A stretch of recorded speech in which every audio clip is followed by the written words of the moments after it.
নারীদের সম্পর্কে একটা গুরুত্বপূর্ণ তথ্য কি জানেন? যে আপনি তাকে যা বলবেন সে আস্তে আস্তে তাই হতে থাকবে। কি বিশ্বাস হচ্ছে না? এই যেমন ধরেন আপনি তাকে বললেন যে তুমি দেখতে কিন্তু ভারী মিষ্টি, তখন সে পরিপাটি হয়ে নিজেকে আরো গুছিয়ে রাখা শুরু করবে। আপনি যদি তাকে ভালো বলেন সে আরো ভালো হতে থাকবে। আপনি যদি বলেন যে তোমার মনের মধ্যে অনেক মায়া, ভালোর জন্য তুমি নিমেষেই যে কোনো কিছু কুরবানি দিতে পারো, তখনও সে সেটা রপ্ত করতে শুরু করবে।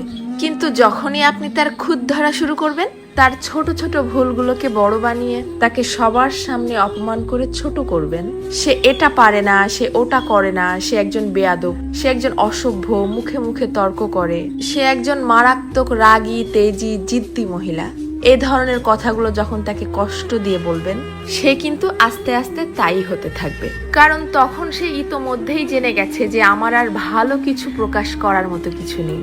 সবার সামনে যেহেতু আমি খারাপ হয়েই গেছি, তো আরো খারাপ হয়ে যাই, তখন আর সে কোনোভাবেই কারোর সামনে নিজেকে সঠিক প্রমাণ করার প্রয়োজনীয়তা অনুভব করবে না। সে ধরেই নিবে যে কেউ আমাকে ভালো বললে ভালো, আর না বললে আরো ভালো। কে বুঝলো বা বুঝলো না এটা নিয়ে আর মাথায় ঘামাবে না। এটুকু তার ঠিকই বোধগম্য হয়ে যাবে যে আমি সবাইকে সম্মান দেখিয়ে লাইনের পেছনেই দাঁড়াই অথবা সামনে, সব অবস্থাতেই আমি খারাপ।